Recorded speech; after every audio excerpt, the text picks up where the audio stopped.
गोस्वामी श्री तुलसीदास जी महाराज ने इसी कलयुग में आज से लगभग 445 और 50 वर्ष पूर्व, लगभग 450 वर्ष पूर्व श्री रामचरितमानस का पावन ग्रंथ लिखकर हम सभी को समर्पित किया था श्री गोस्वामी जी।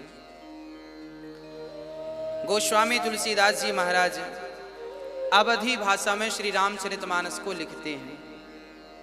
रामचरितमानस में 7 कांड श्री गोस्वामी जी ने गाए हैं। गोस्वामी जी ने ये नहीं कहा कि ये बाल कांड है, ये अयोध्या कांड है, ये आरण्य कांड है। गोस्वामी जी ने सोपान गाया है, प्रथम सोपान, द्वितीय सोपान, तृतीय सोपान। गोस्वामी जी इस कलयुग में स्वयं श्री वाल्मीकि जी महाराज के पावन अवतार हैं। गोस्वामी जी कहा जाता है, गोस्वामी जी यदि ना होते तो राम कथा इतनी सरल भाषा में ना होती। रामायण तो है, रामायण शतकोटि अपारा, रामायण तो 100 करोड़ हैं। रामचरितमानस में गोस्वामी जी लिख रहे हैं रामायण 100 करोड़ है। कितनी सारी रामायण है, आनंद रामायण, भुसुंडी रामायण, वाल्मीकि रामायण, मैथिली रामायण और ना जाने कितनी रामायण है। परंतु व्यास श्री वाल्मीकि जी ने संस्कृत में रामायण का प्रतिपादन किया और वो संस्कृत सबके वश में थी नहीं। तब स्वयं गोस्वामी जी ने इसे कलिकाल में सुमधुर भाषा में, अवधी भाषा में, हिंदी भाषा में श्री रामचरितमानस को लिखा और हम सभी तक पहुंचाया। बच्चों से लेके बूढ़े तक लोग गाते हैं रामचरितमानस। हम तो गांव में ही पले बढ़े हैं, तो हमें पता है कि गांव में पहले के टाइम सावन और भादों 2 महीने कंटिन्यू रामायण हुआ करती थी हर गांव में। जहां भी आप जाएं तो रामायण की चौपाइयाँ आपके कानों में गूंजेंगी ही गूंजेंगी। पूरे 2 महीने सावन भादों में, श्रावण और भाद्रपद में 12 महीने। कई गांव तो ऐसे हैं, कई जगह ऐसी है जहां 12 महीने नित्य श्री रामचरितमानस का पाठ हो रहा है। गोस्वामी जी का निक छोटा सा परिचय मैं आपको दूं, उसके बाद मैं आपको गोस्वामी जी की पावन सी गंगा में आपको ले चलूं, राम गंगा में, रामचरितमानस में। गोस्वामी जी महाराज जी का जन्म संवत 1589 में हुआ था, श्री राजापुर ग्राम, उत्तर प्रदेश। गोस्वामी जी महाराज के पिता श्री आत्माराम दुबे, माता का नाम श्रीमती हुलसी देवी। और कहा जाता है कि जब गोस्वामी जी का जन्म हुआ तो गोस्वामी जी जन्म से ही इनके पूरे 32 दांत थे और जन्म लेते ही इन्होंने राम बोला था। राम पैदा हुए और सारे बच्चे तो रोते हैं, पर गोस्वामी जी ने जन्म लेते ही राम बोला, इसलिए इनका नाम पड़ गया राम बोला। गोस्वामी जी महाराज बचपन से ही, जैसे ही इनका जन्म हुआ, इनकी माँ चल बसी, कुछ दिनों के बाद पिता चल बसे। गांव के लोग इन्हें अभागा कहने लग गए, क्योंकि जन्म लेते ही बच्चा, माँ मर गई, फिर पिता मर गए। अब लालन पालन करने वाला कोई नहीं, पर फिर भी राम के भरोसे श्री गोस्वामी जी रहने लगे। कुछ दिनों के बाद इनके परिवार के लोगों ने इनका विवाह कर दिया। गोस्वामी जी का विवाह जो हुआ रत्नावली से हुआ, रत्नावती से। रत्नावती नाम की इनकी सुंदर सी पत्नी थी। माँ का प्यार पाया नहीं, पिता का प्यार पाया नहीं। अब पत्नी आई तो गोस्वामी जी पत्नी को बड़ा प्यार करने लग गए, बहुत प्यार करते, पत्नी को बहुत प्यार करते। और नियम क्या है कि शादी हो तो 10 दिन बाद, 15 दिन बाद लड़की को लेने उसका भाई आ जाता है। चलो, लड़की ससुराल में पहली बार शादी हुई जब, तो 10 दिन ही रुकती है, 15 दिन अधिक से अधिक रुकती है। फिर मायके से उसके भाई इत्यादि आ जाते हैं, चलो अब आप घर चलो। तो उसे जब लेने आए उसके भाई, तो गोस्वामी जी रोने लग गए। पत्नी जाने लगी, रोने लग गए। गोस्वामी, कहाँ जा रही हो? बोले हम 4 दिन के लिए जा रही हैं अपने मायके और फिर वापस आ जाएंगी। गोस्वामी जी बोले अब तुम्हारे बिना हम कैसे रहेंगे? रोने लग गए, बोले हम तुम्हारे बिना कैसे रहेंगे? मतलब इतना प्रेम गोस्वामी जी कि वो पत्नी से इतना लगाव लग गया कि उसके बिना कैसे रहेंगे, ये समस्या खड़ी हो गई। परंतु फिर वो रस्म तो निभानी ही पड़ती है, लड़की तो फिर चली ही जाती है 2-4 दिन के लिए। रत्नावती भी चली गई। अब गोस्वामी जी को लगा अब मैं कैसे करूं। सुबह वो चली गई, अब उनका दिन भर मन ही नहीं लगा। वो थी तो बात कर लिया करता था, सुख दुख कह दिया करता था। गोस्वामी जी बोले एक काम करो, वो यहाँ नहीं रह सकती तो क्या हुआ, मैं तो उसके पास रह सकता हूँ ना, वो जहाँ गई है मैं वहाँ जाता हूँ। गोस्वामी जी तुरंत वहाँ चल पड़े जहाँ उनकी ससुराल थी। अब गोस्वामी जी जब चले तो पानी बरस रहा था, बारिश का महीना था। बारिश के महीने में चारों तरफ खेत खलिहान नदियाँ लबालब पानी से भरी थीं और दिन में ही उनका भाई लेके चला गया था। नदी के उस पार उनका कोई गांव था और वो चल पड़े। अब गोस्वामी जी शाम को विचार करते हैं क्यों ना मैं अपनी पत्नी से मिल के आऊँ, उसके बिना पता नहीं वो मेरे बिना कैसे रह रही होगी, वो मेरे बिना रह पा रही होगी कि नहीं। हाँ, चल पड़े गोस्वामी जी। चलते चलते चलते चलते अंधकार हो गया, रात हो गई। पर रात हो गई फिर भी गोस्वामी जी रुके नहीं, चलते गए। एक नदी बह रही थी, बड़ी बाढ़ थी और कोई नौका भी, रात को कहाँ नौका रहेगी। अब पार करना था, पत्नी से मिलने जो जाना है। गोस्वामी जी चल पड़े। एक मुर्दा बहता हुआ आ रहा था। भाई बारिश थी, कोई बह गया होगा पानी में, मर गया होगा। तो मरने के बाद लाश अक्सर ऊपर आ जाती है, फूल जाती है ना, तो मुर्दा बह रहा था। गोस्वामी जी को लगा ओहो मेरी पत्नी ने लगता है नाव भिजवाई है मेरे लिए। मतलब वो मुर्दे में पत्नी की अनुकंपा देख रहे थे कि पत्नी ने नाव की व्यवस्था करी है। अभी उन्हें मुर्दा नजर नहीं आया क्योंकि मिलन की उत्कंठा इतनी थी कि वो नाव का इंतजार कर रहे थे। तो नाव के इंतजार में अब वो जो देख रहे थे उन्हें नाव ही नजर आ रही थी। मुर्दे को नाव समझ लिया, पकड़ा और पार लग गए। याद रखिएगा, जब हृदय में सच्चा प्रेम होता है ना किसी के प्रति, चाहे वो पत्नी के ही प्रति क्यों ना हो, यदि सच्चा प्रेम होता है तो पार तो लगता ही लगता है प्रेमी, क्योंकि पार तो प्रेम ही लगाता है। हो गए। अब जो है गोस्वामी जी लिखेंगे आगे कि राम ही केवल प्रेम प्यारा, अर्थात जो प्रेम है वह प्रेम ही पार लगाने वाला है। इसलिए मेरी प्रार्थना आप सभी से कि भगवान से प्रेम करना सीख लो। गोस्वामी जी उस पार लगते हैं और पूछते हुए वो गांव पहुंच जाते हैं। गांव में पूछा भाई ये रत्नावली का घर कौन सा है। लोगों ने कहा फलाना घर है। चले गए। चूंकि रात हो गई थी, दरवाजा लॉक हो गए थे। अब गोस्वामी जी उस घर की परिक्रमा लगाए, कहाँ से मैं चढ़ूं।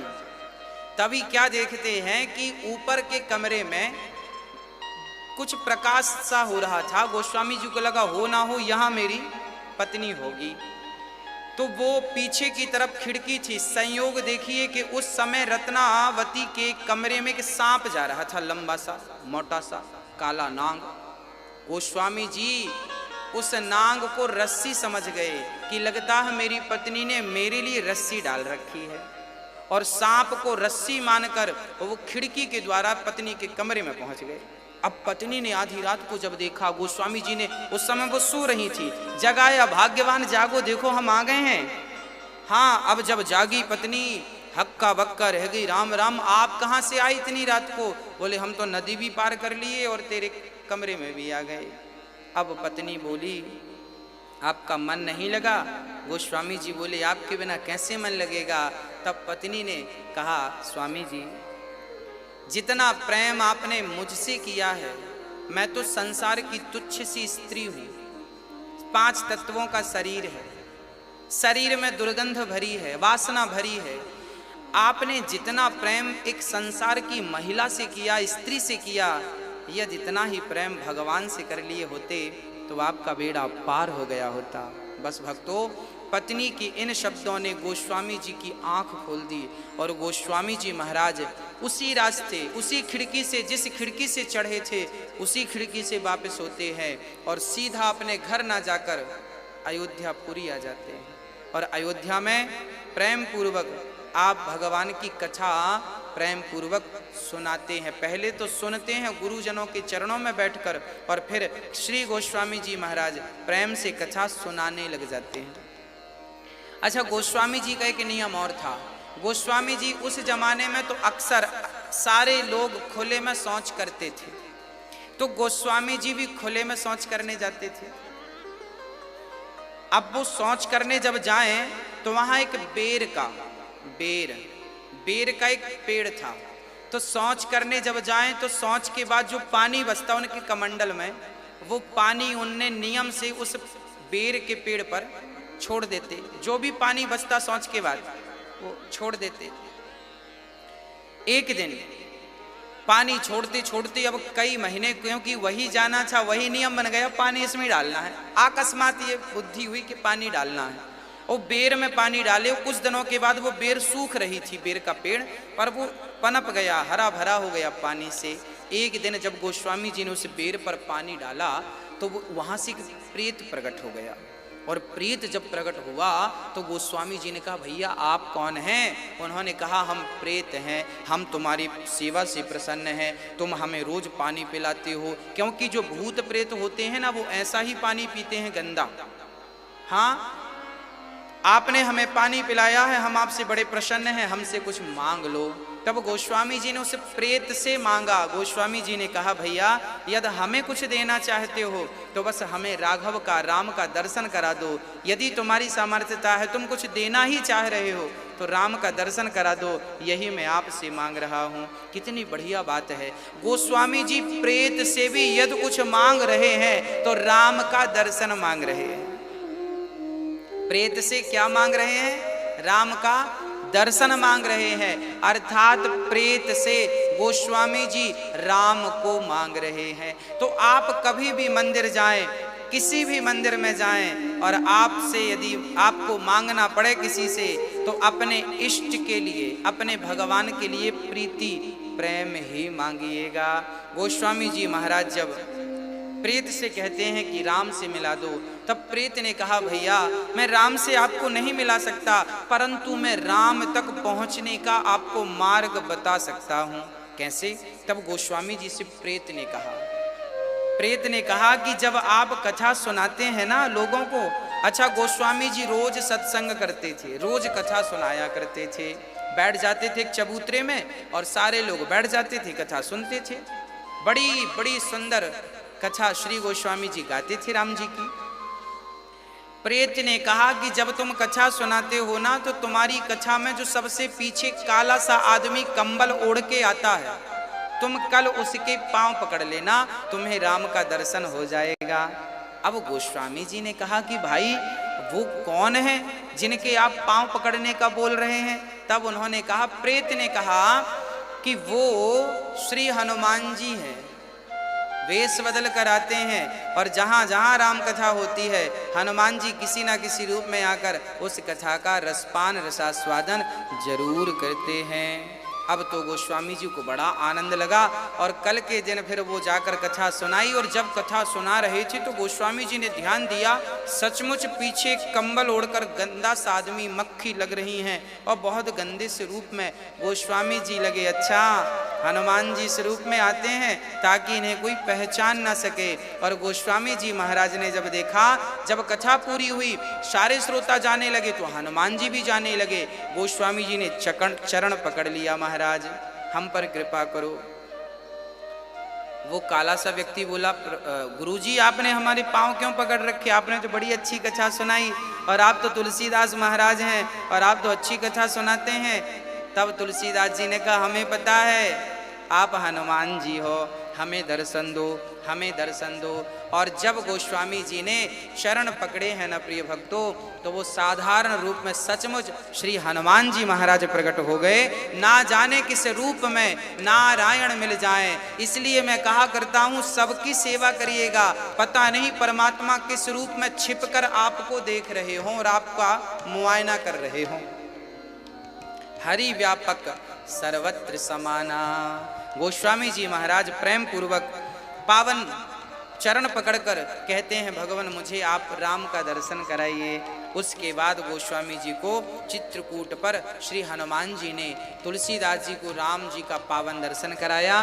कहा कि कल जब तुम चंदन घिसते हो ना, और चंदन गोस्वामी जी क्या करते थे देखिए, हमें अपनी सामर्थ्यता के अनुसार करना चाहिए। यदि आप धनवान हो तो धन से लोगों की भोजन इत्यादि की सेवा कर लो। गोस्वामी जी रोज चंदन लगाया करते थे। गोस्वामी जी ने एक सेवा पकड़ रखी थी चित्रकूट में। रोज अपने हाथ से गोस्वामी जी बढ़िया सा चंदन घिसते और चंदन घिस के वहां जितने संत होते सबको चंदन लगाते थे, ये भाव से कि मैं राम को चंदन लगा रहा हूं। अब सचमुच जब गोस्वामी जी इस भाव से चंदन लगाते कि मैं राम को चंदन लगा रहा हूँ, सारे संतों को, बच्चों को, वहाँ जितने भगत होते थे गोस्वामी जी सबको चंदन लगाते थे। और गोस्वामी जी के इस प्रेम को देखकर भगवान भी रीझ गए। भगवान इतने रीझे कि आज भगवान प्रकट होकर राम लक्ष्मण और साधारण रूप बनाकर और गोस्वामी जी से चंदन लगवाने आ गए। जब आप सच्ची श्रद्धा से कोई सेवा करते हैं ना, तो सेवा को स्वीकार करने एक बार भगवान जरूर आते हैं। आज गोस्वामी जी चंदन लगा रहे हैं और गोस्वामी जी ने राम को चंदन लगा दिया, राम जी आगे बढ़ गए। लक्ष्मण को चंदन लगाया, लक्ष्मण जी आगे बढ़ गए। हनुमान जी बोले भैया पहचानो यही राम लक्ष्मण हैं, पर तुलसीदास जी तो मस्त थे। तब गोस्वामी जी से हनुमान जी ने तोता बन करके कहा। देखिए गोस्वामी जी यहां से रामचरितमानस प्रारंभ करते हैं। अच्छा, बाकी लोगों ने रामायण लिखी है, वाल्मीकि रामायण, भुषुंडी रामायण, आनंद रामायण, मैथिली रामायण। हाँ, ये रामायण है, सबने रामायण लिखी है, रामायण। और गोस्वामी जी ने रामायण नहीं, रामचरित मानस। तो रामायण का अर्थ होता है रामायण। हाँ, बोले जो राम का घर है, राम के आयन है, रामायण।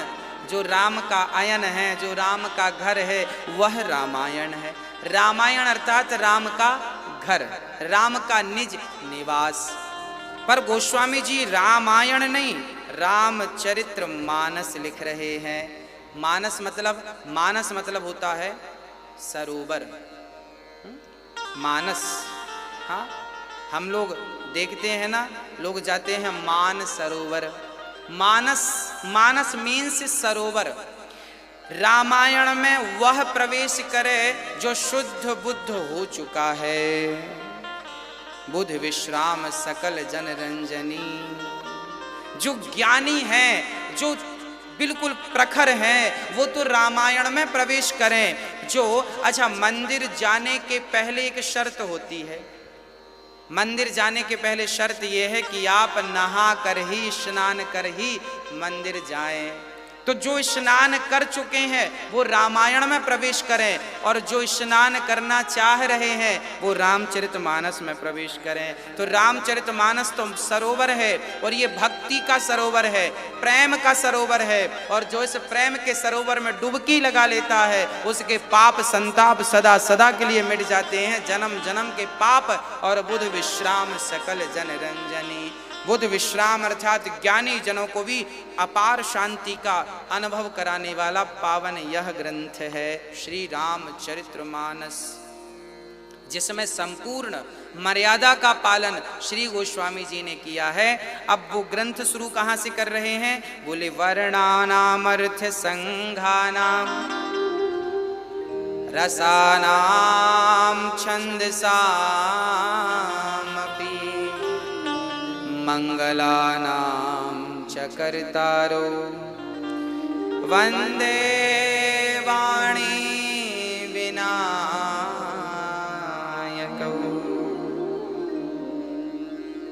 अक्षरों के अर्थ समूहों, रसों, छंदों और मंगलों की सुंदर सी सरस्वती माँ और गणेश भगवान को श्री गोस्वामी जी सबसे प्रथम प्रणाम करते हैं। और उस गोस्वामी जी का प्रथम शब्द क्या है?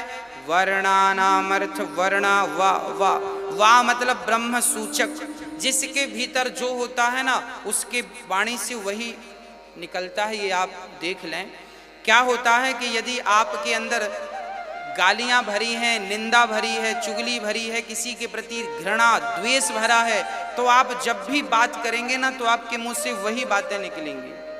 और आपके भीतर यदि ज्ञान, संस्कार, सत्संग भरा हुआ है, ईश्वर का साक्षात्कार यदि आपने किया है, तो फिर ब्रह्म सूचक शब्द ही निकलेंगे। भाई प्याज खाओगे तो डकार तो प्याज की ही आएगी ना, जो खाएगा वही तो डकारेगा। अर्थात ईश्वर को जिसने जिस प्रकार से जाना है, माना है, उस प्रकार से वह बातें कर सकता है। तो गोस्वामी जी वाह से शुरू करते हैं, वाह शब्द ब्रह्म सूचक।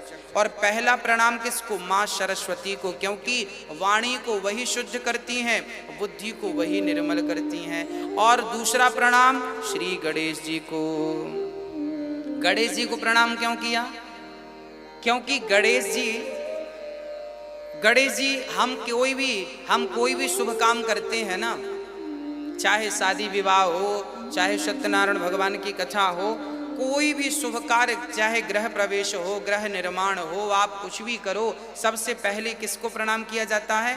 श्री गणेश जी को। क्योंकि ये विघ्न नाशक हैं, विघ्न विनाशक हैं, कोई भी विघ्न नहीं आएगा यद भगवान गणेश जी का आवाहन कर लिया गया है।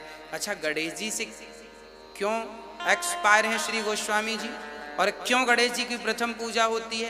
कारण है, गणेश जी ना चूहे पर बैठे हैं। गणेश जी के चूहे पर बैठने का कारण क्या है? गणेश जी का पेट भी बड़ा है, सवारी भी चूहे की है। तात्पर्य यह है कि आपका भी थोड़ा बहुत पेट बड़ा ही होना चाहिए। बड़े का अर्थात ये नहीं कि तौंदुमल हो जाएं। पेट बड़े का अर्थ यह है कि आपका पेट इतना बड़ा हो कि आप कुछ बातें पचा सकें। हाँ, कही हुई बातों को बिना किसी से कहे उन्हें आप पचा सकें, इतना पेट होना चाहिए आपका, पच सकें कोई बात आपके भीतर।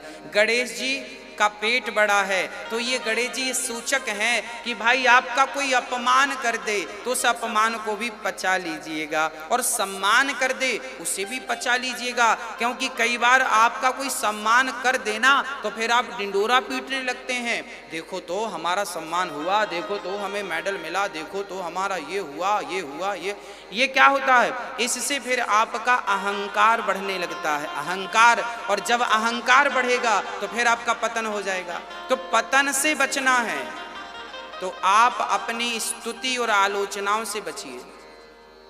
हाँ, इसलिए पेट बड़ा है श्री गणेश जी का, क्योंकि वो स्तुति को भी पचा लेते हैं और आलोचनाओं को भी पचा लेते हैं। और गणेश जी चूहे पे बैठते हैं, चूहे को पांव के नीचे दबा रखा है गणेश जी ने। चूहे को पांव के नीचे दबाने का क्या अर्थ है? बोले गणेश जी बुद्धि के देवता हैं, और चूहा जो है ना कुतर्क है। आप देखते होंगे चूहा आपके घरों में यदि आ जाए ना तो आपके नए नए कपड़े भी कुतर देता है, कुतर देता। हाँ, चूहा हमेशा कुतरता रहता, कुतर कुतर कुतर करता रहता।